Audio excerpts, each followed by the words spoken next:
Another light crowd today. Good afternoon. First off, before we get started, I'd like to bring up Homeland Security Advisor Tom Bossert to tell you about an executive order on cybersecurity that the President just signed. He'll take a few of your questions, and respectfully, I ask that you keep your questions for him on the topic of the executive order. And don't worry, I'll come back and answer all of the rest of your pressing questions as soon as he wraps up. So with that, I'll turn it over to Tom. Thanks. Thank you, Sarah. Thank you very much for your time. A couple of things positive to report today, and the first is that President Trump, about an hour ago, signed an executive order on cybersecurity. And that executive order, among other things, is going to keep his promise that he has made to the American people to keep America safe, including in cyberspace. I'd like to do a few things. I'll promise you that we distribute the executive order, but if I could, I'll preview the executive order for you, walk you through its three primary sections, some of its wave tops, and then take your questions. Among other things, at least as an observation from me, I think the trend is going in the wrong direction in cyberspace, and it's time to stop that trend and reverse it on behalf of the American people. We've seen increasing attacks from allies, adversaries, primarily nation states, but also non-nation state actors, and sitting by and doing nothing is no longer an option. So President Trump's action today is a very heartening one. There are three sections. They're in priority order in a sense. The first priority for the President and for now our federal government is protecting our federal networks. I think it's important to start by explaining that we operate those federal networks on behalf of the American people, and they often contain the American people's information and data. So not defending them is no longer an option. We've seen past hacks and past efforts that have succeeded, and we need to do everything we can to prevent that from happening in the future. So a few things on federal networks. We have practiced one thing and preached another. It's time for us now, and the President today has directed his departments and agencies to implement the NIST framework. It's a risk reduction framework. It is something that we have asked the private sector to implement and not forced upon ourselves. From this point forward, departments and agencies shall practice what we preach and implement that same NIST framework for risk management and risk reduction. Second, I think of note point in protecting our federal networks is that we spend a lot of time and inordinate money protecting antiquated and outdated systems. We saw that with the OPM hack and other things. From this point forward, the President has issued a preference from today forward in federal procurement on federal IT for shared services. We've got to move to the cloud and try to protect ourselves instead of fracturing our security posture. Third point I'd make is that the executive order directs all its departments and agency heads to continue its key roles, but it also centralizes risk so that we view our federal IT as one enterprise network. If we don't do so, we will not be able to adequately understand what risk exists and how to mitigate it. A number of thoughts on that. Among other things, that is going to be a very difficult task. So modernizing is imperative for our security, but modernizing is going to require a lot of hard, good governance. And responsible for that today is the President's Technology Council. The President's American Technology Council is going to run that effort on behalf of the President here out of the White House. And we have great hope that there'll be efficiencies there, but also security. And I would probably note to you that other countries have taken 2 or 3 years to learn what we just came up with in 2 or 3 months, and that is that we can't promote innovation without first thinking through risk reduction. So doing that together is a message that we've learned, but doing it together is a message we'd like to encourage private sector folks to adopt. So point 2 in the executive order is our critical infrastructure cybersecurity effort. The President has directed the President's cabinet to begin the hard work of protecting our nation's most critical infrastructures, utilities, financial and healthcare systems, telecommunications networks. He's directed them to identify additional measures to defend and secure our critical infrastructure. And he's continued to promote the message that doing nothing is no longer an option. So the executive order not only requires his departments and agencies to help those critical infrastructure owners and operators and the most important ones, but to do it in a proactive sense. He messages a tilt towards action. We've seen bipartisan studies, an observation from me, over the last 8 years, both parties. They've made powerful recommendations. They have not been adopted for various reasons. This executive order adopts the best and brightest of those recommendations, in my view. I'm going to stop with those three and take questions. 2 questions for you quickly. First. Actually, if I could. Yes, please. Brian. Brian, go ahead. Pleasure. First, was the Russian hack in any way responsible or an impetus for this? Number 2, I've talked to IT people who say putting stuff on the cloud actually can be problematic as far as security. So what additional security measures would you apply to the cloud to make sure that it's not as risky as some of the IT people Yeah. tell us it would be? Yeah, a couple questions there. So let me say three things first. The third section of the executive order, maybe the one I skipped over here a moment ago, speaks to two halves. It speaks to not only the need to develop the norms in the interoperable open communication system that is the internet. The United States invented the internet, and it's time to maintain our values on it. But it also speaks to a deterrence policy, which has long been overdue. And so the Russians are not our only adversary on the internet, and the Russians are not the only people that operate in a negative way on the internet. The Russians, the Chinese, the Iranians, other nation states are motivated to use cyber capacity and cyber tools to attack our people and our governments and their data. And that's something that we can no longer abide. We need to establish the rules of the road for proper behavior on the internet, but we also then need to deter those who don't want to abide by those rules. So the answer to your first question is no, it wasn't a Russian motivated issue. It was a United States of America motivated issue. And the second question about the cloud and security Yeah. on the cloud. IT people say Yeah, it's- and we don't move to shared services. We have 190 agencies that are all trying to develop their own defenses against advanced protection and collection efforts. I don't think that that's a wise approach. There's always going to be risk. And so your question is, are we still at risk? Yes. I'm not here to promote for you that the president has signed an executive order and created a cyber secure world and a Fortress USA. That's not the answer. But if we don't move to secure services and shared services, we're going to be behind the eight ball for a very long time. Thank you. You're welcome. Yes, sir.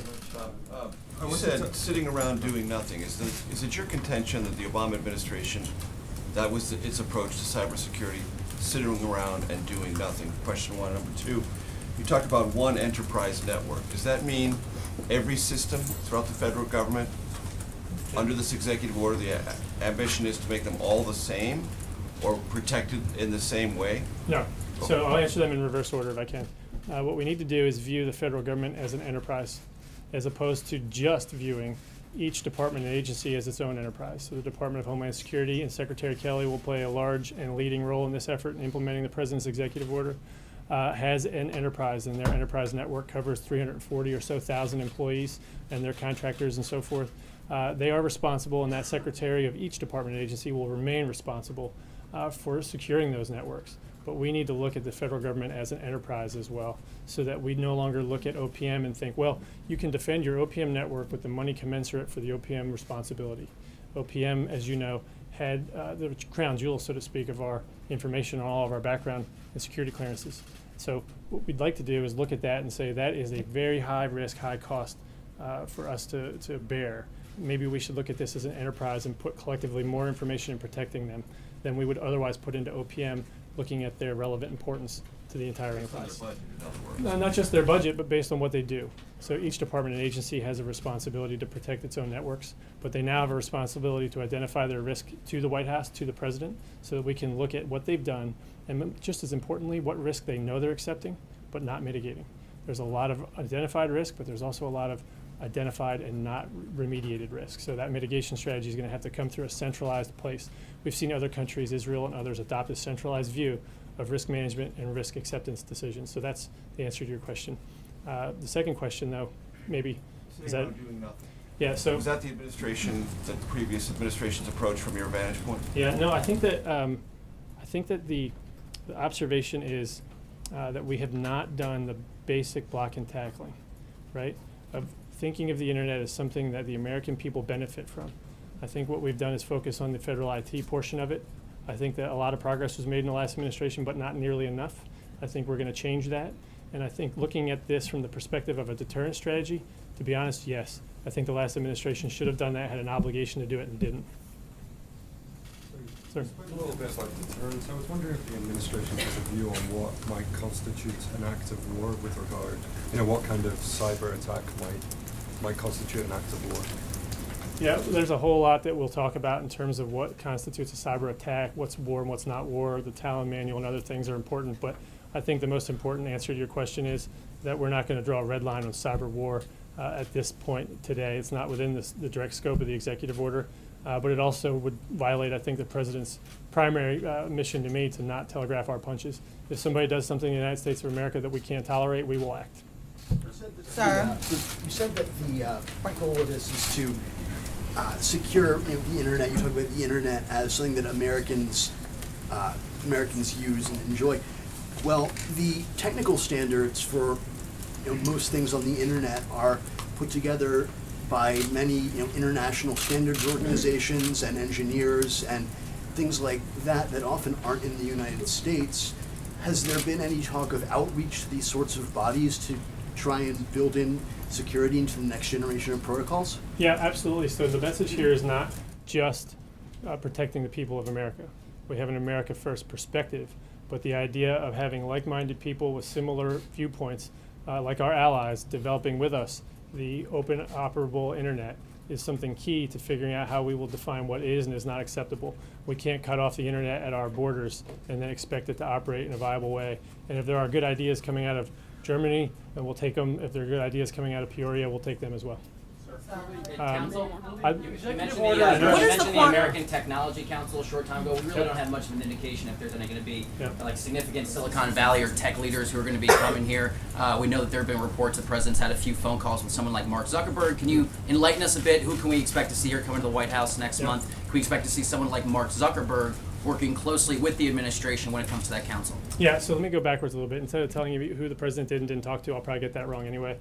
I'll tell you that there's a lot to be learned from private industry.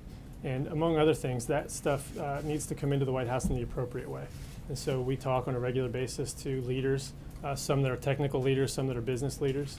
My point of calling out the American Technology Council was to point out that they're going to have a leadership role in modernizing our federal IT. And that has a lot of reasons, right? There's efficiencies and cost savings that are beyond just security. So this executive order speaks to the security component of it. And I would direct you then to the American Technology Council and their efforts as you look through and think about those other efficiencies. But, as an example, we've heard numbers that suggest the federal government spends upwards of $40,000 per employee on their IT service costs. And that is so out of line with private industry that Secretary Ross and others would probably have a very easy time buying and making a lot of money off of a company that so poorly invested their dollars. And so I think you'll see that innovation come from that group of leaders and thoughtful people. And then in terms of what you'll see over the next month, I would say I don't know how to answer that specifically, but I'd like to take the opportunity in the opening before Sarah pulls me to thank 2 or 3 people, and one of them high on my list is Mayor Giuliani. I'd like to thank him for the advice he's given to me and to the president and to others as we formulate this thinking. I'd like to thank Representative McCall.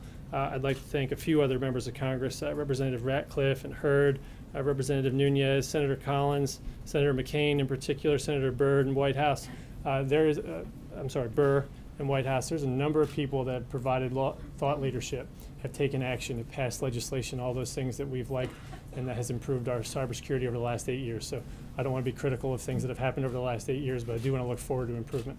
As you go forward, sir, could you tell a former Obama administration official who dealt with other countries and other entities in other countries, he said that there were tens of thousands of attempts to hack into government systems daily. Can you quantify, can you confirm or deny that? No. No. The answer for no is that we see that happen, and we then start getting into a numbers game. And what I think would be a better argument right now, not to cut off that question, it's a reasonable one, but the better answer here is for us to figure out how we can provide a better collective defense of our federal IT and those networks and data that we operate. If we do it based on an individual attack basis, we're probably looking at it in the wrong way. So was this person correct when they said from entities from around the Yeah, world I would daily? say it this way without numbers. The trend line is going in the wrong direction. We see additional attacks, additional numbers, additional volume, and occasionally additional successes that trouble us. And that's the best way I can quantify that for you today. Yeah, you're welcome. Thank you, Mark. You want to pull me off? Can you just say why the cybersecurity order was delayed? This was going to come out one day early in the administration, and there had been a lot of talk about concern from Silicon Valley and tech leaders with the direction that it was going in. So do you have some sense of the kind of support that this order has, support or not, from the tech world? I want to answer you and even reject part of your question if I can, right? And I think that'll be clarifying. So first I'll reject one part of your question. So we did see some concerns, but I don't think that they remain, and I'll look forward to their response after they read the president's executive order today. One of those concerns, for example, arose when they read the voluntary call in the president's executive order, which I applaud today. that we've reduced greatly the number of botnet attacks in the United States, this distributed denial of service attacks. That's going to require voluntary cooperation among all the different owners and operators of different privately held companies, from service providers to manufacturers of goods. And those things are going to have to happen voluntarily. What the president calls for is for the government to provide the basis for that coordination. Without defining who's in and who's out, it's a voluntary operation.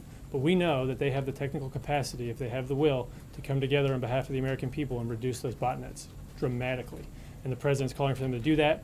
He's asking for his Secretary of Homeland Security and Secretary of Commerce to facilitate that. And what we thought we saw was reflections of a concern that there would be a compulsion. And I think that that's something that I can put to rest today. And that's why I poked on your question a little bit. But then if I could, the broader question of delay, I don't really much take that either. I think sometimes we've been criticized for doing things too quickly. And now maybe we're being criticized for doing things too slowly. So maybe I'm right in the middle of the sweet spot, I would argue. But I think the president has hit this timing perfectly, and I'll tell you 3 reasons why. One of the block and tackle things that he directed us to do before the executive order was to get the money right. He's picked a cabinet full of people that know that business operations and business functions have to follow first, so that you can then provide policy that they can implement, right? So policy sets direction and vision, but if you don't have the right money and back office infrastructure and so forth to implement those things, well, then you have to either change your vision or change your amount of money. And so just off the top of my head, I thought you might ask that question. The first I already preemptively answered, and that is that we kind of learned a lesson here that we don't want to innovate with policy on the innovation side and secure with policy on the security side without doing that in tandem. And you saw the president signed on Friday last the Technology Council, and he signed today the cybersecurity order, and that was done intentionally. And then lastly, in between now and then, the president's FY18 budget allocated $819 million to DHS's cybersecurity budget alone. It dedicated an increase of $1.5 billion across all departments involved in protecting cyberspace. So from my perspective, both his first budget request and his future ones have right-sized and aligned that amount of money to keeping America safe. And that might answer all 3 components of your question. And with that, I know Sarah wants to pull me away. So thank you so much for your time. Appreciate it. Please address concerns Americans might have about political motivations that these cybersecurity companies, like, for instance, you mentioned Facebook, they're very political, or CrowdStrike. I'm sure he'll be happy to come back to questions later. Thank you so much, Tom. And actually, he was wrong on one thing. I would gladly have let him stay up here and talk cybersecurity with you all day. A few announcements, and then, as promised, I will get to, I'm sure, all of your many pressing questions. I'd like to announce that the president also just signed another executive order establishing the bipartisan Presidential Advisory Commission on Election Integrity. This will be chaired by Vice President Mike Pence. The president is committed to the thorough review of registration and voting issues in federal elections, and that's exactly what this commission is tasked with doing. The bipartisan commission will be made up of around a dozen members, including current and former secretaries of state, with Kansas Secretary of State Chris Kobach serving as vice chair. It will also include individuals with knowledge and experience in elections, election management, election fraud detection, and voter integrity efforts. 5 additional members that have been announced as of today: Connie Lawson, the Secretary of State of Indiana; Bill Gardner, Secretary of State of New Hampshire; Matthew Dunlap, the Secretary of State of Maine; Ken Blackwell, former Secretary of State of Ohio; and Christy McCormick, a Commissioner on Election Assistance Commission. The Commission will review policies and practices that enhance or undermine the American people's confidence in the integrity of federal elections and provide the President with a report that identifies system vulnerabilities that lead to improper registrations and voting. We expect the report will be complete by 2018. The experts and officials on this commission will follow the facts where they lead. Meetings and hearings will be open to the public for comments and input, and we will share those updates as we have them. In cabinet news, Secretary Perdue is in Cincinnati, Ohio today to announce the Agriculture Department's plan for reorganizing to provide better service to the American people, as the President directed in his March 13th executive order. With the barges of the Ohio River behind him, many of which contain products that are beginning a journey that will ultimately take them to markets overseas, Secretary Perdue will announce a new mission area for trade and foreign agriculture affairs, recognizing the growing importance of international trade to the agriculture sector of the economy. United States Immigration and Customs Enforcement will hold a press conference at 2:15 today. probably not too far away, to announce the results of a highly successful recent gang surge operation. The President has made enforcement of our nation's immigration laws a top priority, and today's announcement will underscore not only that commitment, but his focus on targeting transnational gangs and prioritizing the removal of criminal aliens who pose a threat to public safety.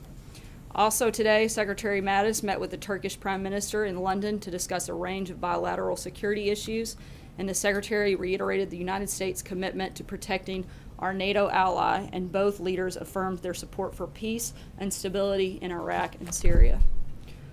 One other thing I wanted to point out, last night Obamacare suffered another serious blow as Aetna announced its decision to pull out of the Nebraska and Delaware marketplaces, which ends their participation in exchanges completely. They've sustained hundreds of millions of dollars over the last several years and is projected to lose more than $200 million in 2017. The company attributes those losses to structural issues within the exchanges, quote, that have led to co-op failures and carrier exits and subsequent risk pool deterioration, end quote. This latest news adds to the mountain of evidence that Obamacare has completely failed the American people and reinforces why there is no time to waste in repealing and replacing this law before it takes our entire healthcare system down with it. Finally, I know we sent out a timeline regarding the firing of former Director Comey yesterday because there seemed to be some misperceptions about the meeting between the President and the Attorney General and the Deputy Attorney General on Monday. But I'm going to read it to you all again just to make sure we're all on the same page because I want the sequence of events to be perfectly clear to everyone. The President, over the last several months, lost confidence in Director Comey. After watching Director Comey's testimony last Wednesday, the President was strongly inclined to remove him. On Monday, the President met with the Attorney General and the Deputy Attorney General, and they discussed reasons for removing the Director. The next day, Tuesday, May 9th, the Deputy Attorney General sent his written recommendation to the Attorney General, and the Attorney General sent his written recommendation to the President. Hopefully that clears up some of those things. And with that, I will take your questions. Steve Holler. Sarah, why did the Lester Holt interview the President just had made a number of remarks? Why did the President think that James Comey was a showboat and a grandstander? I think probably based on the numerous appearances that he made, and I think that it's probably pretty evident in his behavior over the last year or so with the back and forth, and I think that it speaks pretty clearly. Those words don't leave a lot of room for interpretation, so I think it's pretty clear what he meant. When were these three conversations that the President had with James Comey about whether he was under investigation or not? He said one was at dinner, 2 phone calls. Was that since January 20th or when? That's my understanding, but I don't have exact dates on when those phone calls took place. Jonathan? Sarah, two parts of the Comey question regarding the interview the President just gave. First of all, isn't it inappropriate for the President of the United States to ask the FBI Director directly if he is under investigation? No, I don't believe it is. One of these conversations, the President said, happened at a dinner where the FBI Director, according to the President, was asking to stay on as FBI Director. Don't you see how that's a conflict of interest? The FBI Director is saying he wants to keep his job, and the President is asking whether or not he is under investigation? I don't see that as a conflict of interest, and neither do the many legal scholars and others that have been commenting on it for the last hour. So no, I don't see that as an issue. Shannon?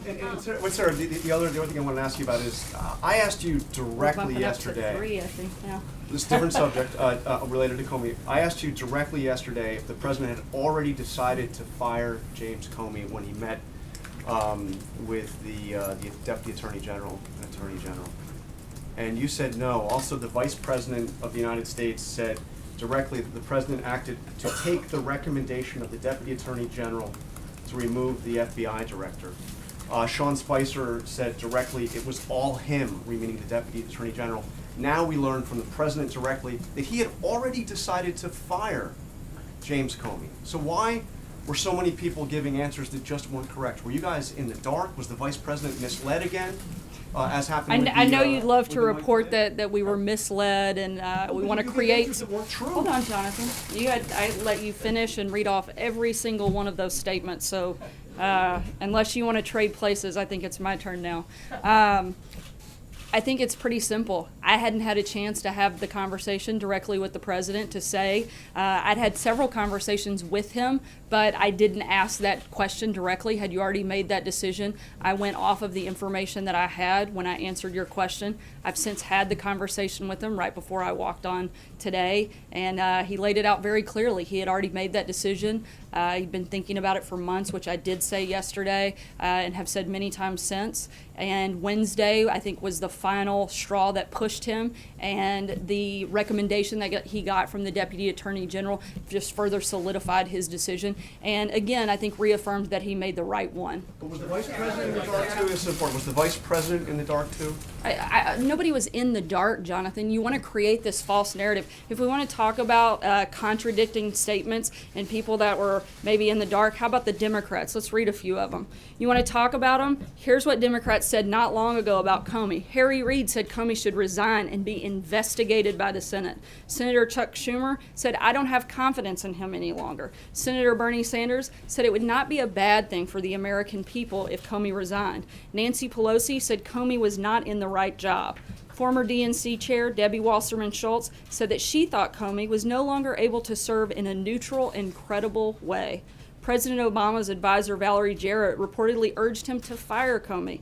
Just yesterday, Representative Maxine Waters said that Hillary Clinton would have fired Comey. If you want to talk about people in the dark, our story is consistent. The president is the only person that can fire the director of the FBI. He serves at the pleasure of the president. The president made the decision. It was the right decision. The people that are in the dark today are the Democrats. They want to come out, they want to talk about all of these, they love Comey and how great he was. Look at the facts. The facts don't lie. Their statements are all right there. I think it's extremely clear that, and frankly, I think it's kind of sad. In Washington, we finally had something that I think we should have all been able to agree on, and that was that Director Comey shouldn't have been at the FBI, but the Democrats want to play partisan games, and I think that's the most glaring thing that's being left out of all of your process stories.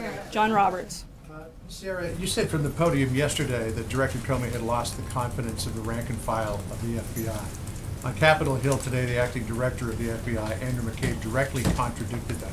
What led you in the White House to believe that he had lost the confidence of the rank and file of the FBI when the acting director says it's exactly the opposite? Well, I can speak to my own personal experience. I've heard from countless members of the FBI that are grateful and thankful for the president's decision, and I think that we may have to agree to disagree. I'm sure that there are some people that are disappointed, but I've certainly heard from a large number of individuals, and that's just myself, and I don't even know that many people in the FBI. And if I could, to what you were saying about the Democrats, clearly they didn't like James Comey too much after the October 28th pronouncement that he was reopening the investigation into Hillary Clinton's emails. Their point now is that the timing is different, that this was in the middle of an investigation. Do they have a point?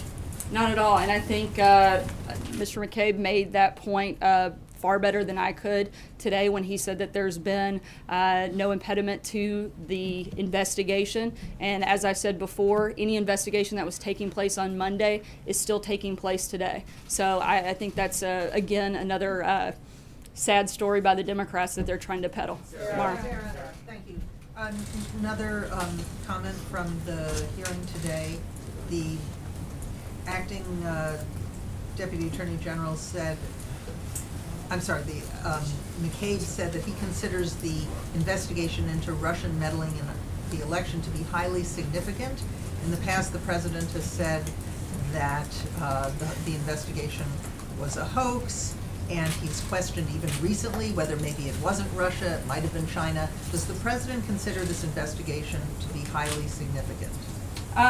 Look, I think he would love nothing more for this investigation to continue to its completion. I think one of the reasons that the hoax component is the collusion component that has been the false narrative that you guys have been pushing for the better part of a year.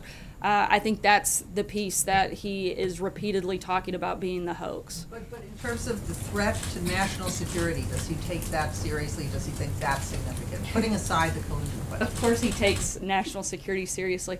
To even hint that he doesn't, I think is to misunderstand this president completely. From the very moment that he stepped onto the campaign stage to the day that he took the oath of office to become president, he has talked about national security. He's made that one of the biggest priorities in the administration.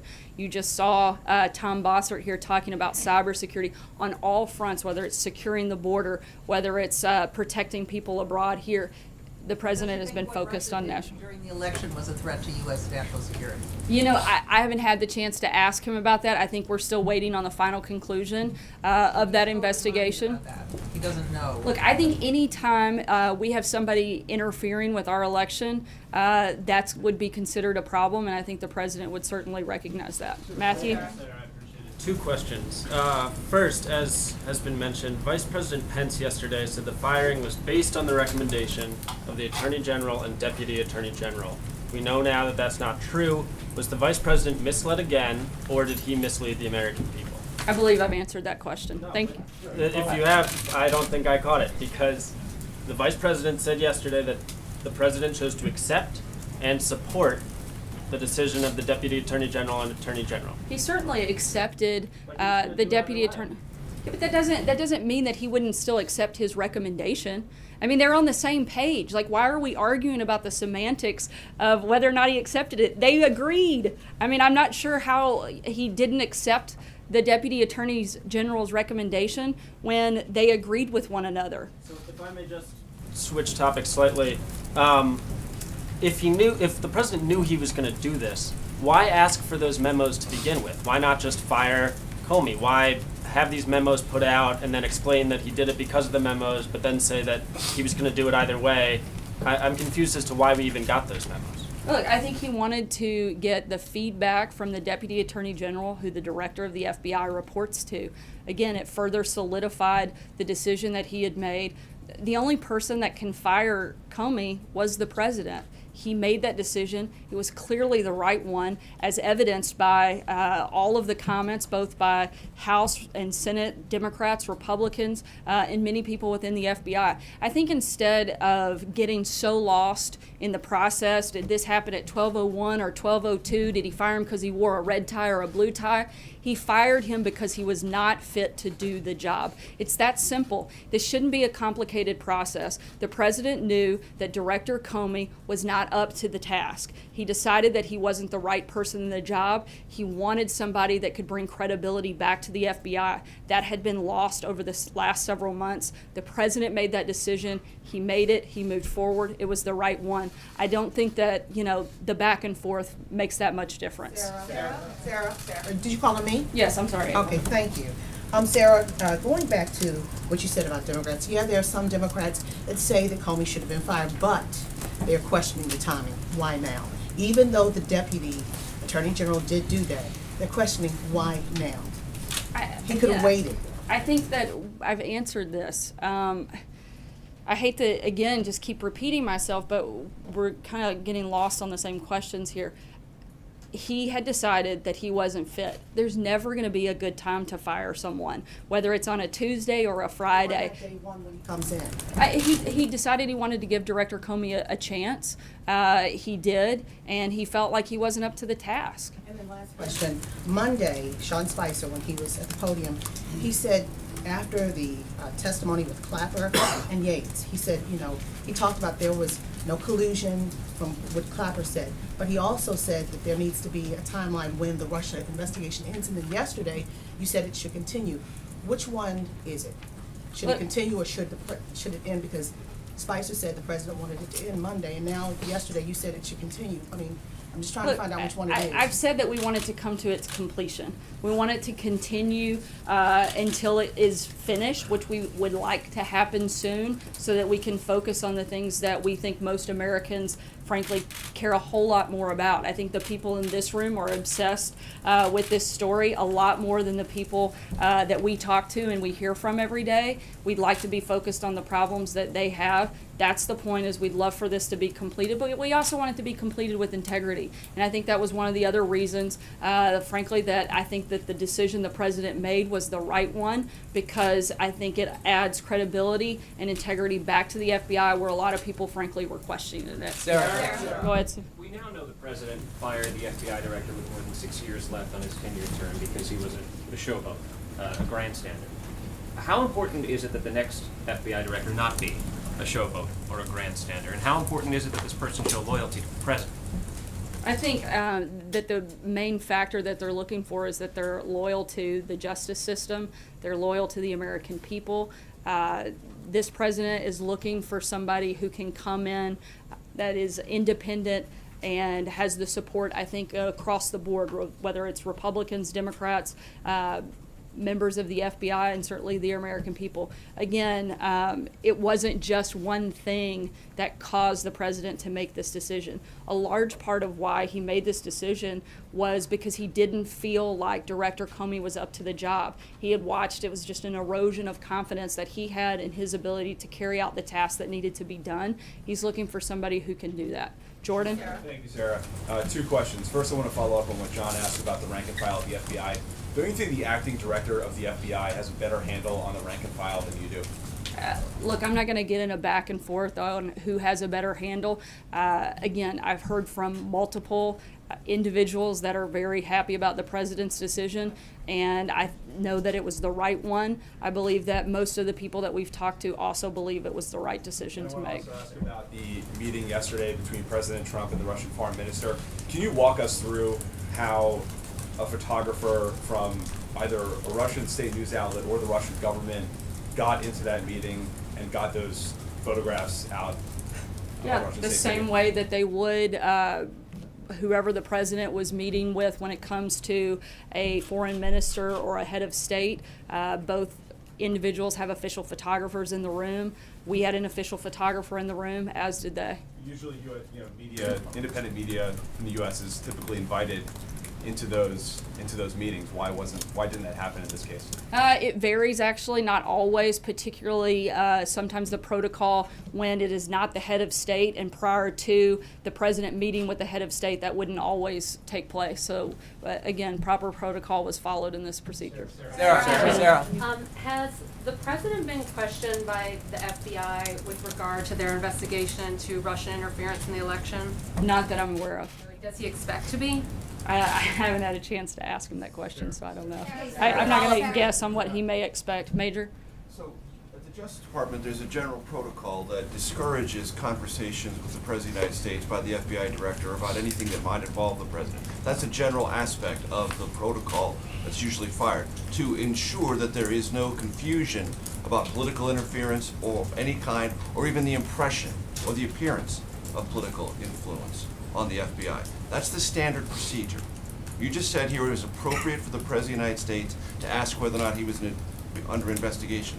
Why is it appropriate if that's not consistent with the guidelines at the Justice Department to avoid that very encounter? We've talked to several legal scholars have weighed in on this and said that there was nothing wrong with the president asking that question. The Justice Department should change its protocol. I haven't seen their protocol. I'm only speaking to the information that I have at this point.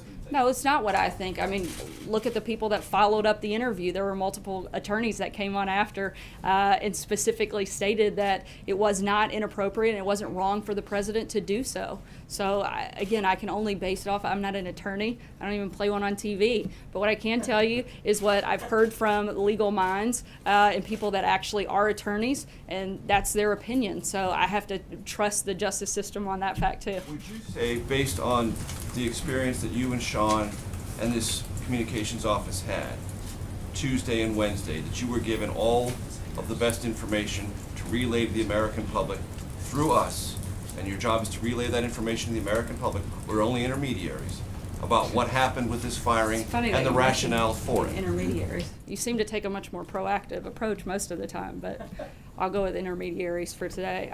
Look, I think we were absolutely given the information that we could have at that time. It was a quick-moving process. We took the information we had as best we have it and got it out to the American people as quickly as we could. And would you say that that information was accurate then or is more accurate now? I would say that after having a conversation with the president, you don't get much more accurate than that. And so by that standard, should reporters and the country essentially wait for a pronouncement from the president before believing that which is stated on his behalf by the White House communications staff?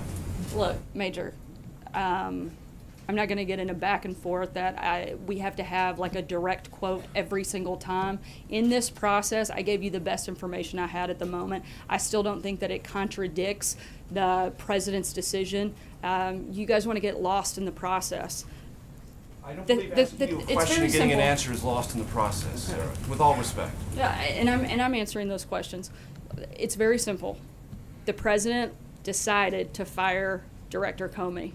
Nobody else gets to make that decision, and he made it. He stands by it, as do the rest of us. Thanks. Mike? Yeah, 2 questions. Following up on this, back in, I think, October of last year, the former president was highly criticized by members of the FBI and other ethical folks outside of the FBI for making some comments on television that were sort of suggested that he had an opinion about how the Hillary Clinton email case should go. And the charge was that he was interfering, that he was putting his thumb on the scale of an ongoing active investigation. There was a lot of criticism from Republicans of the president about that. Talk to me about what this president did in his series of conversations with the FBI director doesn't go far beyond what former President Obama did. And to Major's point, how can you argue, regardless of maybe some pundits on TV who might be saying otherwise, how can you argue that that doesn't have an appearance of trying to influence an investigation that's actively going on? Look, I think the president's encouraged this investigation to take place and complete so that we can move forward. We've been as compliant as possible throughout the entire process. We will continue to do so. Nobody wants this investigation to go forward and complete and end with integrity more than the president. But people clearly know which way he wants it to come out, right? He's on the right side. I think that he wants it to come out. He's very well aware of the actions he has or hasn't taken. He knows he didn't take any action, and I think he's ready for the rest of you guys to understand that as well. And one last question, just to follow up on the FBI thing, and I'm not trying to be overly combative here, but you said now today, and I think you said again yesterday, that you personally have talked to countless FBI officials, employees, since this happened. Correct. I mean, really? Like, I mean, really? I mean, so are we talking between like email, text messages? Absolutely, 50, yes. 60, 70? Look, we're not going to get into a numbers game. I mean, I have heard from a large number of individuals that work at the FBI that said that they're very happy with the president's decision. I mean, I don't know what else I can say, Catherine. Sarah, there's a report in the Wall Street Journal that the Deputy Attorney General asked the White House counsel to correct the version of events that was coming out initially after the Comey firing. Is that accurate, and does that contribute to the different versions of events we've seen over the last 48 hours? I'm not aware of a specific ask for a correction. I do know that we all want to make sure that we get this right, and that's been our, plan. What we've attempted to do all along. It's the reason we sent the update last night. I know there were several questions after the briefing yesterday, and I addressed that again in the opening today. Our goal is to get this as right and clear as we can. Did the president know that Comey had sought more resources for his investigation before he made the decision? No, and I also think, based on what I've seen, the Department of Justice has also pushed back and said that that's not accurate. So, but I would refer you to them. Sarah? Sarah, was it a mistake for the White House to try to pin the decision to fire James Comey on Rod Rosenstein? I don't think there was ever an attempt to pin the decision on the Deputy Attorney General. Look, I think his recommendation, again, it was extremely clear.